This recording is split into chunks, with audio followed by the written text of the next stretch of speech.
السلام عليكم ورحمة الله وبركاته. الحمد لله نحمده ونستعينه ونستغفره ونؤمن به ونتوكل عليه ونعوذ بالله من شرور أنفسنا ومن سيئات أعمالنا. من يهده الله فلا مضل له ومن يضلله فلا هادي له ونشهد أن لا إله إلا الله وحده لا شريك له ونشهد أن سيدنا وحبيبنا ومولانا محمدا عبده ورسوله الذي أرسله بالحق بشيرا ونذيرا وداعيا إلى الله بإذنه وسراجا منيرا. فقد قال الله تبارك وتعالى في كلامه المجيد والقرآنه الحميد: أعوذ بالله من الشيطان الرجيم. بسم الله الرحمن الرحيم. واتل عليهم نبأ ابني آدم بالحق إذ قربا قربانا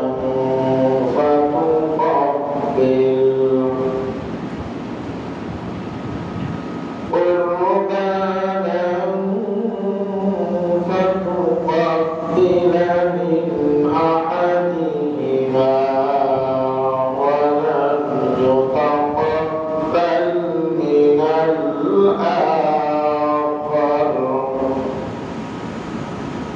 قال لأقتلنك.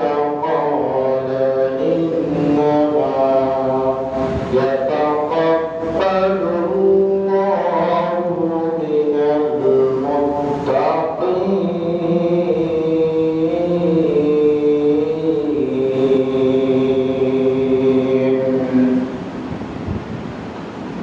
وقال الله تبارك وتعالى في شان حبيبه مخبرا وعامرا: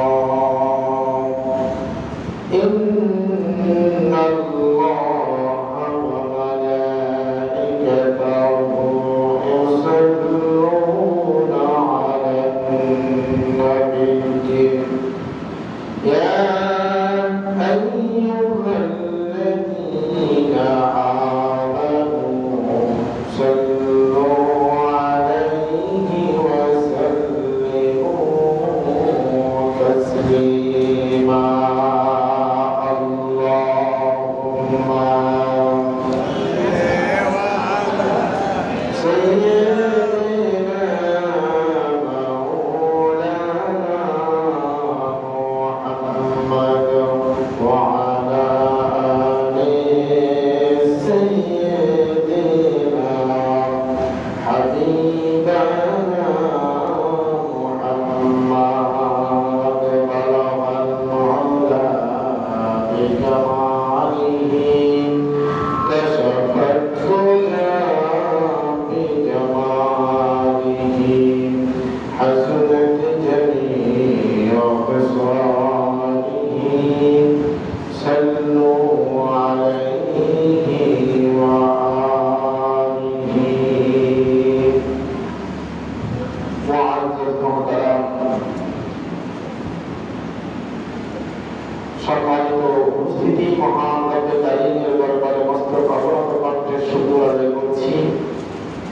যে মনিব আমাদেরকে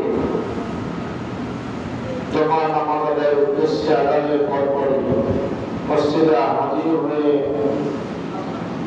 গুরুত্বপূর্ণ আলোচনাতে শরীক হওয়ার তৌফিক দান করেছেন, সেই মালিকের দরবারে মস্তক অবনত কণ্ঠে শুকর আদায় করছি। সকলে প্রাণ উজাড় করে দিয়ে কালিমাতু শুকর করছি আলহামদুলিল্লাহ। দরুদ সালাম গ্রহণ করছি নবিকুল শিরোমণি, সর্বযুগের শ্রেষ্ঠ মহামানব নবিকুল শিরোমণি, আশরাফুল আম্বিয়া ইমামুল মুরসালিন, খাতামুন নবিয়্যিন, রাহমাতুল লিল আলামিন, মুহাম্মাদুর রাসূলুল্লাহ সাল্লাল্লাহু আলাইহি ওয়াসাল্লামের প্রতি যিনাকে রব্বুল কারীম পৃথিবীর শ্রেষ্ঠ নবী করে দুনিয়াতে পাঠালেন, অন্ধকার ডুবে থাকা মানুষদেরকে আলোর পথের সন্ধান দিলেন, যে নবীর মাধ্যমে জাহান্নামের রাস্তা থেকে টেনে টেনে মানুষকে আলোর পথের সন্ধান করে জান্নাতের রাস্তা দেখিয়ে দিলেন, সেই মহা সম্মানিত পয়গম্বর নবিকুল শিরোমণি রাহমাতুল লিল আলামিনের কদমে দরুদ সালাম করছি। সকলে সংক্ষিপ্ত দরুদ পড়ছি সাল্লাল্লাহু আলাইহি ওয়াসাল্লাম। সম্মানিত উপস্থিতি, পবিত্র জমাত সময় খুব স্বল্প, এজন্য খুব স্বল্প সময়ে কিছু গুরুত্বপূর্ণ নসিহা, কেননা হজের মৌসুম চলছে। গত জমাতে আলোচনা হয়েছিল, তো আমি আজকের জমার জন্য যে আলোচনাটি প্রস্তুত করেছি সেটা হলো কোরবানির বিষয়ে, কেননা এটা আমাদের প্রত্যেকের জন্য আল্লাহ পাকের পক্ষ থেকে একটা জরুরি বিধান। আর এই কুরবানি সম্পর্কে নানান প্রশ্ন আমাদের মধ্যে উদয়ায়মান হয়। এজন্য দেখা যায় অনেক সময় আমাদেরকে অনেকেই বিভিন্ন ধরনের প্রশ্ন করে থাকেন। শুধু আমাকে নয়,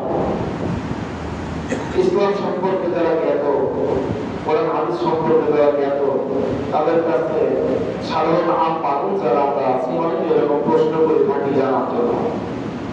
আজকে কুরবানির বিষয়ে কিছু কথা, গুরুত্বপূর্ণ কিছু কথা আলোচনা করার নিয়তে আমি পবিত্র কালামুল্লাহ শরীফ, পবিত্র কোরআনুল কারীম থেকে সূরা আল মাইদা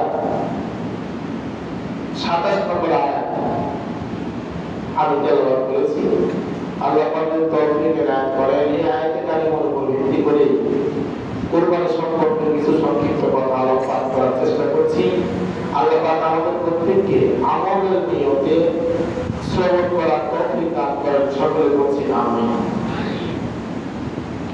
কুরবানি কি? কোন কোন পশু দিয়ে কুরবানি দিতে হয় এবং কোন পশুর বয়স কত, কত হলে কুরবানি দেওয়া যায়, কুরবানি কার নামে দিতে হয়, কুরবানি কার উপরে ওয়াজিব হয়েছে, কার উপরে ওয়াজিব হয় নাই, এরকম নানাবিধ প্রশ্ন আমাদের মাঝে উদয় হয়। আমরা অনেকে জানি, আবার অনেকেও জানি না। ঠিক তেমনি ভাবে কুরবানির গোশত কেমনি ভাবে গঠন করতে হয়, এ বিষয় নিয়েও আমাদের মধ্যে অনেক রকমের দ্বিধাদ্বন্দ্বের মধ্যে আমরা অনুসরণ করে থাকি, ঘুরতে থাকি। এগুলির সমাধান আল্লাহ পাক এবং তার রাসূল আমাদের কাছে সুন্দর করে দিয়ে দিয়েছেন। সুবহানাল্লাহ। আল্লাহ পাকের কোরআন যদি আমরা ভালোভাবে বুঝি, এই কোরআন মানুষের জীবনের সার্বিক সমস্যার সমাধান দিয়েছেন। সুবহানাল্লাহ। এজন্য মানুষের দৈনন্দিন জীবনের সকল সমস্যার সমাধান দিতে পারে যে কিতাব, যে বই, যে পুস্তক, সে বই, সেই পুস্তকের নাম কি? আল কোরআন। সুবহানাল্লাহ। সেই পবিত্র কোরআনুল কারীমে সূরা আল মাইদা 27 নম্বর আয়াতে কারিমা তেলাওয়াত করেছি। আমরা সরাসরি আলোচনাতে চলে যাই। আল্লাহ রাব্বুল আলামিন বলেন, ওয়াতলু আলাইহিম নাবা বনি আদম বিল হক ইয ক্বাররাবা কুরবানান عليهما ولم يتقبل من الآخر قال لأقتلنك قال إنما يتقبل الله من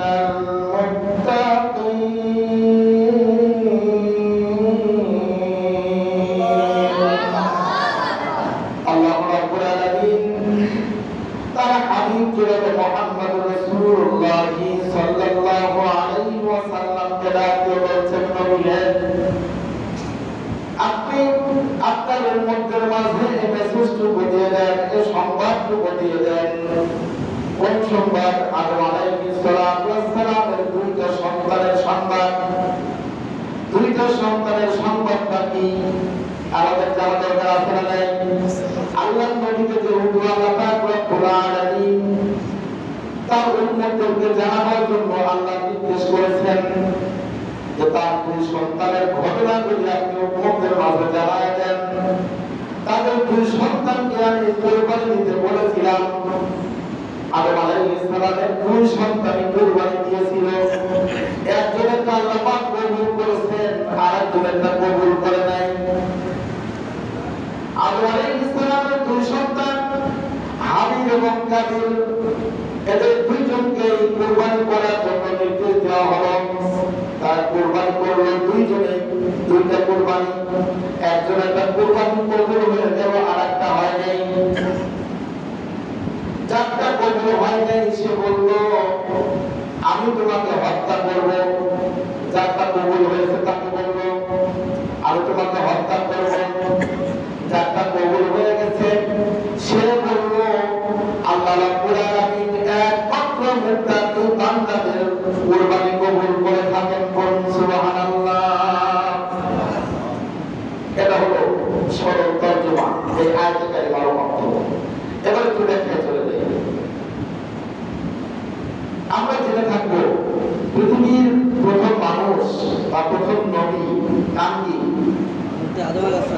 আদম আলাইহিস সালাম পৃথিবীর প্রথম মানুষ এবং প্রথম নবী এবং আম্মা জান হাওয়া আলাইহিস সালাম আমি সম্ভবত গত জুমার আগের জুমা আলোচনা করেছিলাম তাদের বিষয় কি তাদের দুইজনকে যখন ফেলে দিল দুনিয়ার জমিনে আসার পর 3 থেকে 3.5 বছর কাটার পরে দুইজন মিলিত হলো একত্রিত হওয়ার পরে তাদের গর্ভ থেকে যমজ দুইটা সন্তান হয় কয়টা দুইটা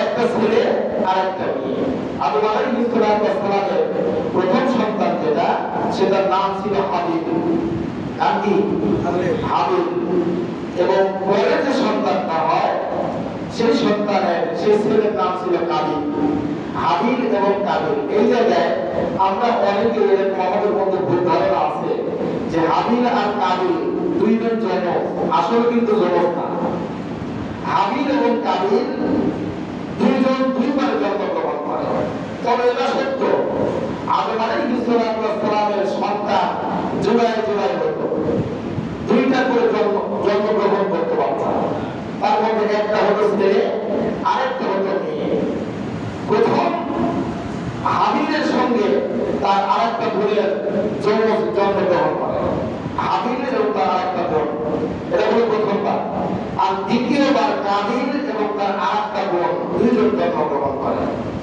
তো সে সময়ের বিধান ছিল যেহেতু দুনিয়াতে তো এখনকার মধ্যে এরকম মানুষ ছিল না ছিল কি মানুষ নেই এজন্য আল্লাহ পাকের বিধান ছিল যে আদম আলাইহিস সালামের একবার জন্মগ্রহণ করা ছেলে পরের বার জন্মগ্রহণ করার মেয়ের সঙ্গে বিবাহ করতে হবে বুঝে আসতে আপনাদের কথা প্রথম জন্ম যে সন্তান দুইটা হলো এদেরকে বিদায় পাবে না প্রথম জন্মের একটা পরের জন্মের আরেকটা বিবাহ বন্ধনে আবদ্ধ করে দিতে হয় তো আদম আলাইহিস সালামের প্রথম যে সন্তান ছেলে সন্তান জন্মগ্রহণ করেছিল সেটার নাম ছিল কি হাবিল হাবিলের সঙ্গে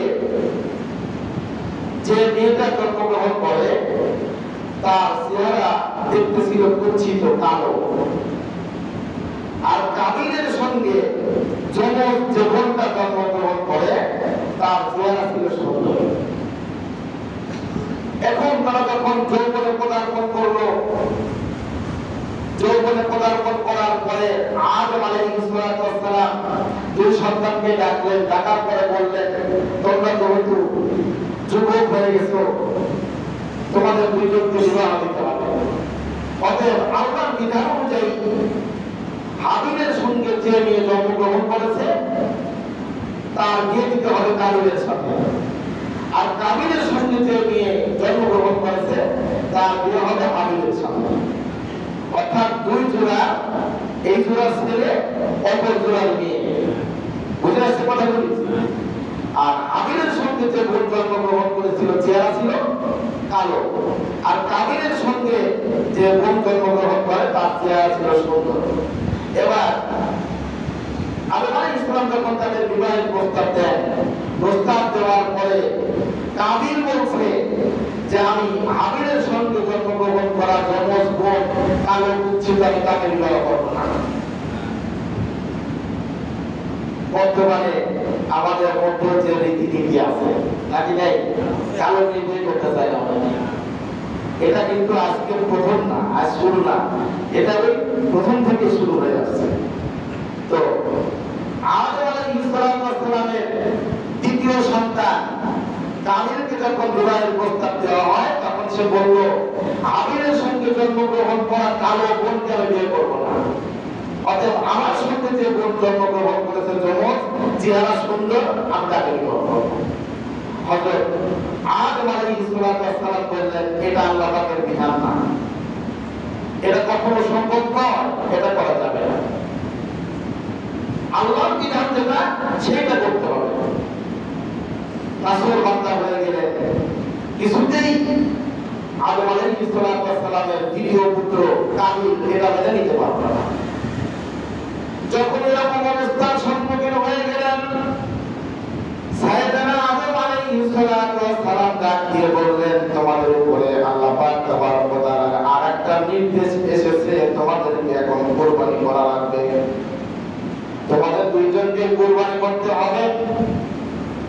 কুরবানি করার পরে যার কুরবানিটা আল্লাহর দরবারে পছন্দ হবে, আল্লাহ পাক যার কুরবানি পছন্দ করবেন, যারটা কবুল হয়ে যাবে, সেই একমাত্র সুন্দরী আমার মেয়েকে বিয়ে করতে পারবে। আপনারা জেনে অবাক হবেন, খুশি হবেন। সেই সময় কোন মানুষ যদি কুরবানি করত, কুরবানি করার সাথে সাথে সেটা যদি আল্লাহ কবুল করতেন, তাহলে সাথে সাথে আল্লাহ পাকের আসমান থেকে আগুন এসে সেটাকে পোড়ায় ছারখার করে দিত। তাহলে সকলেই বুঝতে পারত এই কুরবানিটা আল্লাহ পাক কবুল করেছে। সাইয়েদনা আদম আলাইহিস সালামের পরামর্শ অনুযায়ী হাবিল এবং কাবিল দুইজন দুইটা কুরবানি করলেন। কিতাবের মধ্যে আসছে হাবিল তার বিরাট বড় একটা দেশের মা ছিল, তিনি পশুপালন করতেন। তার বিরাট বড় পশুর পালের মধ্যে থেকে সবচাইতে ভালো যে পশুটা, সেই পশুটা হযরতে আদম আলাইহিস সালামের প্রথম সন্তান হাবিল। এবার সেই কুরবানিটা বাছাই করে নিয়ে পাহাড়ের উপর নিয়ে সেটা কুরবানি করে দিলেন। বলুন সুবহানাল্লাহ। তার কর্ম ছিল, ব্যবসা ছিল, সে পশুপালন করত। আর তার পশুর পালের মধ্য থেকে সবচাইতে ভালো যে পশুটা সেটা সে বাছাই করে পাহাড়ের উপর নিয়ে কি করলেন, কুরবানি করে দিলেন। আর কাবিলের কাজ ছিল, ব্যবসা ছিল, সে ক্ষেত খামারে কাজ করত। তারপরে পশুপালন ছিল না, সে ক্ষেত খামারে কাজ করত। বিধায় তার ক্ষেত খামারের ভিতর থেকে তার ফসলাদির মধ্য থেকে ভালো ভালো ফসল যেগুলা, সেগুলা সে বাছাই করে নিয়ে আল্লাহর রাস্তায় নিয়ে রেখে আসলেন। একজন রেখে আসলেন পশু, আর একজন তার ফসলের মধ্য থেকে ভালো ভালো ফসল, যেটা কবুল হয়ে যাবে আল্লাহর বিধান অনুযায়ী আসমান থেকে আগুন এসে সেটাকে পুড়ায় দিবে। তারা দুইজন পাহাড়ের মধ্যে দুইজনের কুরবানিকে রেখে তারা চলে আসে। আল্লাহ রাব্বুল আলামিনের নির্দেশ মোতাবেক হাবিল এবং কাবিল দুইজনের কুরবানি যখন পাহাড়ের উপর রেখে আসা হলো, রেখে আসার পরে আল্লাহ রাব্বুল আলামিন এবার হাবিল এবং কাবিল দুই ভাইয়ের মধ্য থেকে হাবিলের কুরবানি অর্থাৎ পশুটা আল্লাহ পাক পছন্দ করার কারণে আসমান থেকে আগুন এসে সেটাকে পুরায় ভস্মীভূত করে দেয়। বলুন সুবহানাল্লাহ। কবুল হয়ে গেল আদম আলাইহিস সালামের বড় ছেলের কুরবানি অর্থাৎ হাবিলের কুরবানি কবুল হয়ে গেল, সেটাকে পুরায় ভস্মীভূত করে ফেললো। আর কাবিল তার ফসলাদির মধ্যে থেকে যে ফসলগুলি রেখে আসছিল সেটা আস্ত পাহাড়ের উপর করে দিল, সেটাকে কবুল করা হয় নাই, মঞ্জুর করে নাই আল্লাহ পাক। আচ্ছা বলেন, আপনাদেরকে আমি যদি প্রশ্ন করি, বর্তমানে আল্লাহ পাকের সেই বিধানটা যদি বলবৎ থাকতো, আল্লাহ সেই আইনটা যদি বলবৎ থাকতো, তাহলে বর্তমান যে সিস্টেমে আমরা কুরবানি দেই, আমরা যে পন্থায় যে পরিবেশে যে উপার্জিত অর্থ দিয়ে আমরা কুরবানি দিই, যে কোন মানসিকতা নিয়ে, তাতে কি আমাদের কুরবানির অবস্থা কি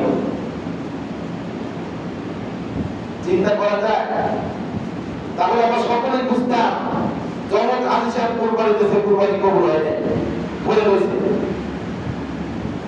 হ্যাঁ, অমর কোরআন সাহেব কুরবানি দিয়েছে, কুরবানি কবুল হয় নাই। অমর মাস্টার সাহেব কুরবানি দিয়েছে, কুরবানি কবুল হয় নাই। এমন একটা পরিস্থিতি দাঁড়িয়ে যাবে।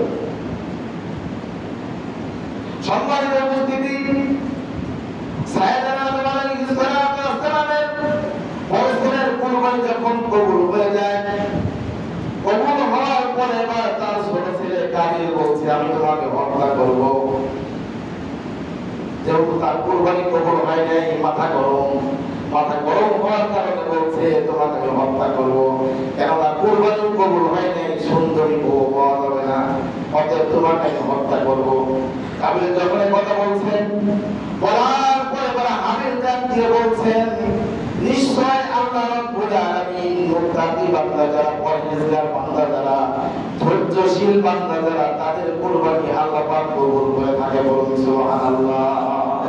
সে ধৈর্য হয় নাই, বিচলিত হয় নাই, সে ধৈর্য ধারণ করে বলছে যে আল্লাহ পাক একমাত্র মুত্তাকি পরহেজগার বান্দা যারা, তাদের কুরবানি আল্লাহ পাক কবুল করে থাকে। সম্মানিত উপস্থিতি, এজন্য কুরবানি এমন একটা আল্লাহ পাক রব্বুল আলামিনের বিধান, যে বিধান আল্লাহ পাক আমাদের উপরে ওয়াজিব করে দিয়েছে। এটা কিন্তু বড় বিধান না, এটা ওয়াজিব বিধান। আর এই ওয়াজিব বিধান কারা করতে পারবে আর কারা করতে পারবে না, এ নিয়েও আমাদের মধ্যে অনেক প্রশ্ন আছে না নেই?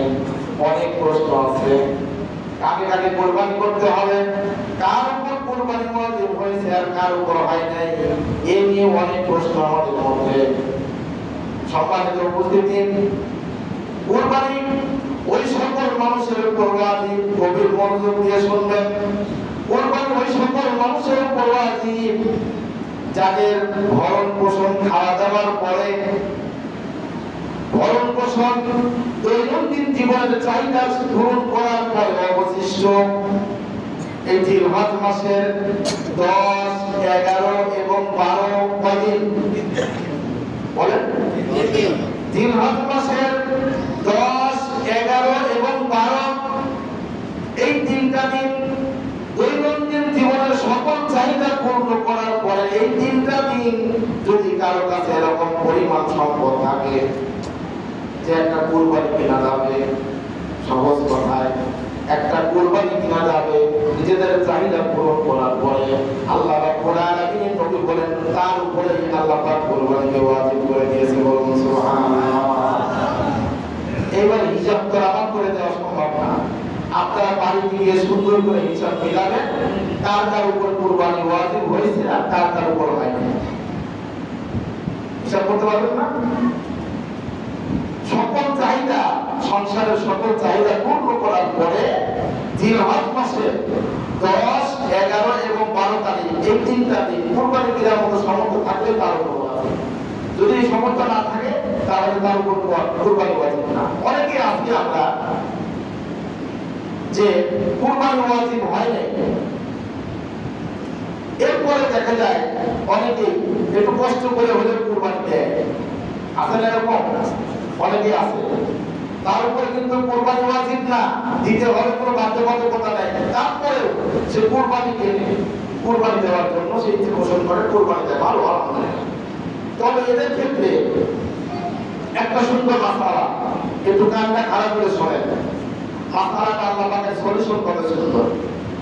যদি কারণ কোন কুরবানি ওয়াজিব না হয় আর সে ব্যক্তি যদি কুরবানি ক্রয় করে, কুরবানি কেনার পরে মনে করেন কুরবানিটা হারায় গেল, কোনো কারণবশত কুরবানিটা হারায় গেল, হারায় যাওয়ার পরে কষ্ট করে আরেকটা কুরবানি সে কিনল, তাহলে একটা কেনার পরে হারায় গেছে, তারপর কিন্তু ওয়াজিব না, হারায় গেছে, যাওয়ার পরে কষ্ট করে আরেকটা কিনেছে, কেনার পরে এখন জিলহজ মাসের 10, 11 বা 12 এই তারিখের মধ্যে ওই হারানো কুরবানিটা যদি আবার ফিরে পায়, তাহলে তাকে কুরবানি করতে হবে কয়টা? একটা না দুইটাই?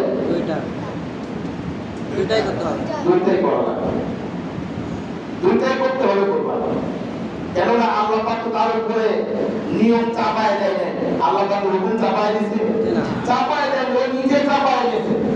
এটা তো তার পানিশমেন্ট হিসেবে আল্লাহ পাক তাআলা কথা বলছেন, তোমার উপরে যেহেতু ওয়াজিব না, তুমি সব করে কুরবানি কিনেছো, অতএব এই সব করে কেনার কারণে প্রথমটা হারায় যাওয়ার পর আরেকটা কিনছো, কেনার পর আবার একটা ফেরত আসছে, তোমাকে এখন দুইটাই কুরবানি দিতে হবে। কিন্তু সমর্থবান ব্যক্তি যারা, যাদের উপর কুরবানি ওয়াজিব হয়েছে, দেখেন তাদের ব্যাপারে আল্লাহ পাক আবার কত সুন্দর সিদ্ধান্ত নিয়েছে। এখন একজন ধনী মানুষ যাদের উপর কুরবানি ওয়াজিব, সে ব্যক্তি কুরবানি ক্রয় করেছে, কুরবানি একটা কিনেছে, কেনার পরে তার কুরবানিটা হারায় গেল, হারায় যাওয়ার পরে 10, 11 বা 12 তারিখের মধ্যে সে হারানো কুরবানিটা আবার ফিরে পেয়েছে, এর মধ্যে সে আরেকটা কুরবানি কিনেছে, যেহেতু সমর্থবান তার তো অভাব নেই, এই হারায় যাওয়ার কারণে আরেকটা কুরবানি কিনছে, এরপরে ওই ধনী মানুষটি ওই কুরবানিটাও হারানোটা ফেরত পেয়েছে। এখন এই ধনী ব্যক্তির জন্য কুরবানি কিন্তু দুইটা দেওয়া লাগবে না, কুরবানি দেওয়ার উপায়টা একটা। সমর্থবান ধনী মানুষের জন্য একটা, আর গরিব মানুষ যার উপর ওয়াজিব হয়েছিল না, সে ওই যে হারায় যাওয়ার পর আরেকটা কিনেছে, এই কেনার কারণে তার উপর যেহেতু ওয়াজিবটা চাপায় গেছে, চাপায় নেওয়ার কারণে তার পানিশমেন্ট হিসাবে দুইটাই দিতে হবে, আর ধনীদের দিতে হবে একটা। বুঝে আসতে হবে কথা সকলে? এরপরে আসুন, কুরবানি কোন পশু দিয়ে দিতে হবে? কুরবানি দিতে হবে, আমরা সাধারণত গৃহপালিত পশু যেগুলি আছে, ছাগল, ভেড়া, বকরি, দুম্বা, এগুলা বয়স কমপক্ষে 1 বছর হওয়া লাগবে। যেগুলো আমি বললাম, ছাগল, ভেড়া, বকরি, দুম্বা, এগুলা কমপক্ষে বয়স কত হওয়া লাগবে? 1 বছর। আর এগুলা দিতে হবে কয় ভাগে? বলেন শোনেন, 1 ভাগে দেওয়া লাগবে। ছাগল, বকরি, ভেড়া, আর কি বলছি, দুম্বা, এগুলা 1 ভাগে দিতে হবে, বয়স হওয়া লাগবে কমপক্ষে 1 বছর। এখন কোন এই কয়টা প্রাণীর মধ্যে যদি তার বয়স 1 বছর পূর্ণ না হয়, 7 মাস কিংবা 8 মাস হয়েছে কিংবা 9 মাস হয়েছে, কিন্তু দেখতে যদি এমন মনে হয় পুষ্ট পুষ্ট, দেখে মনে হয় যে না মনে হয় 1 বছর পার হয়ে গেছে বা 1 বছর হয়েছে, এটার বয়স যদি পূর্ণ 1 বছর না হয়, তাহলে এটা কুরবানি চলবে। বুঝে আসছে? আচ্ছা, গরুর ক্ষেত্রে, গরু বা মহিষ, এই গরু বা মহিষের ক্ষেত্রে কুরবানি চলবে কয় ভাগ? বলেন, ওরা জানা নেই আপনাদের, সবাই জানে, কিন্তু মনে রাখবেন, গরু বা মহিষ কমপক্ষে 1 থেকে শুরু করে নিয়ে 7 বার পর্যন্ত। এখন গরু বা মহিষ অনেকে এরকম ধারণাও কিন্তু আমাদের মাঝে আছে যে 1, 3, 5 বা 7 মানে বেজোর করতে হবে না। আপনি 1 ভাগে দিতে পারেন, 2 ভাগ, 3 ভাগ, 4 ভাগ, 5 ভাগ, 6 ভাগ, 7 ভাগ পর্যন্ত দিতে পারেন, কোনো বাধা নেই। কিন্তু এদের বয়স হওয়ার কথা, গরু এবং মহিষের ক্ষেত্রে কমপক্ষে 5 বছর হবে বয়স, সরি 2 বছর, কমপক্ষে 2 বছর। গরু বা মহিষের ক্ষেত্রে 2 বছর, আর উটের ক্ষেত্রে কমপক্ষে 5 বছর হবে। আমাদের বাংলাদেশে উট কুরবানি হয় কি হয় না? বাংলাদেশে উট কুরবানি হয়, তাহলে উটের বয়স হবে কমপক্ষে 5 বছর।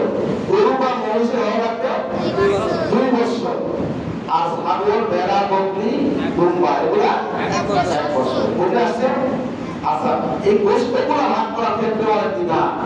গোশতগুলো ভাগ করবেন 3 ভাগে, বিভক্ত করবেন। সবাই খুব সংক্ষেপে বলছি, 3 ভাগে বিভক্ত করবেন। একটা হলো আত্মীয় স্বজন, আরেকটা মিসকিন, আরেকটা নিজে। 3টা ভাগ ক্লিয়ার? একটা হলো আত্মীয় স্বজনের জন্য, আরেকটা গরিব মিসকিনের জন্য, আরেকটা নিজের জন্য। এখানে আরেকটা মাসআলা আছে যেটা বললে এমনিতে অনেকে একটা তীব্রতা করে, কিন্তু মাসআলা যদি বলি তাহলে তীব্রতা শুধু দাঁড়ায় চলে যাবে। অতএব আমি এই মাসআলা বলার প্রয়োজন মনে করছি না। তো যদি কেউ একান্তই জানার ইচ্ছে হয় আমাকে পরে প্রশ্ন করে জেনে নেবে, আসলে যাওয়া তেমন একটা জরুরি না। তাহলে 3 ভাগে বিভক্ত করে আমরা যথাযথভাবে এগুলো আমরা গঠন করে দেবো। আরেকটা জিনিস খেয়াল রাখতে হবে, যারা আমরা ভাগে কুরবানি দিই তাদের অবশ্যই খেয়াল রাখা লাগবে, প্রথম নম্বর দেখবেন সে ব্যক্তি পরহেজগার কিনা। আপনাদের ভাগিদার যারা থাকবে, শরীর যারা থাকবে, অবশ্যই খেয়াল রাখতে হবে পরহেজগার কিনা, সে হক এবং হালাল পথে অর্থ উপার্জন করে কিনা। এটার দিকে আপনাকে অবশ্যই খেয়াল রাখা লাগবে। এটা বাধ্যতামূলক প্রত্যেক কুরবানি দেওয়া ব্যক্তির জন্য, যে তার উপার্জিত অর্থ হালাল কিনা এবং সে ব্যক্তি পরহেজগার কিনা। যদি আল্লাহ সন্তুষ্টি চান তাহলে জিনিসটা খেয়াল রাখা লাগবে। আরো মাসলা অনেকগুলো আছে, এটা এখন সংক্ষিপ্ত সময়তে বলা সম্ভব না। এরপরে যদি কারো প্রশ্ন হয় আমার কাছ থেকে পরে জেনে নেবেন ইনশাআল্লাহ। আল্লাহ যদি তৌফিক ইনায়াত করেন আমি আপনাদের প্রশ্নের জবাবগুলো দেওয়ার চেষ্টা করব। বিমাশিয়াতিল্লাহ ওয়া মা তাওফিক ইল্লা বিল্লাহ।